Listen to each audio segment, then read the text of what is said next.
ইদানিং কি যে এক সিস্টেমের মাইক শুরু হইলো বুঝলাম না। আসলে আমি তো এই বড় বড় মাহফিলে ওয়াজ করুন না হুজুর না, কিন্তু জানেন, হ্যাঁ বড় বড় এই যে বেশি মাইক দেয় না, আমি এই মাইকে ওয়াজ করুন না হুজুর না, বললাম ছোটো ছোটো জায়গায় ওয়াজ করুন না হুজুর। বড় মাইক কুত্তুগুলা দেয়, কি হয় না হয়, মনে হয় যে এই জায়গায় ওয়াজ হয়, আসলে আমি ওয়াজ করি, কিন্তু মনে হয় যে আরেক জায়গায় ওয়াজ হয়। তো ওয়াজ তো আমি করতেছি নাকি এই জায়গায় হয়? তো আমার তো মনে হইতেছে ওই জায়গার কারো কিছু শুনতেছি আমরা। কি আশ্চর্য!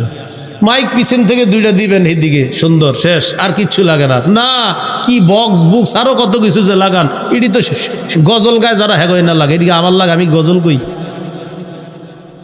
বুঝে না কি করে না করে, কত্তুড়ি মাইক দিয়ে দেয়, মানে কি এক আওয়াজের হিরিক লাগায় দেয়। মাহফিল মাহফিল হবে ক্লাস, এইখানে যদি এত কিছু লাগান দেয় বোঝা যায় কেমনে? ক্লাস থাকতে হয় শান্ত। ও মা, মনে হয় ডানের তে আওয়াজ, বামের তে আওয়াজ, সামনের তে আওয়াজ। আমার মনে হয় যে ওয়াজ আর এখানে নাই, ওয়াজ চারোদিকে ঘুরে, ওয়াজ তো এনে থাকতে হইব। কিরে ভাই, এই জন্য মনে রেখেন আপনারা, সামনে দিকে মাহফিল করবেন না, দেখেন পিছন থেকে ওই দুই কোণা থেকে দুইটা সামনে দিবেন, আর মাইক লাগে না। আলোচক শ্রোতা সবাই মন দিয়ে দেখবেন, ঝিম্মাইরা আলোচনা শুনবে।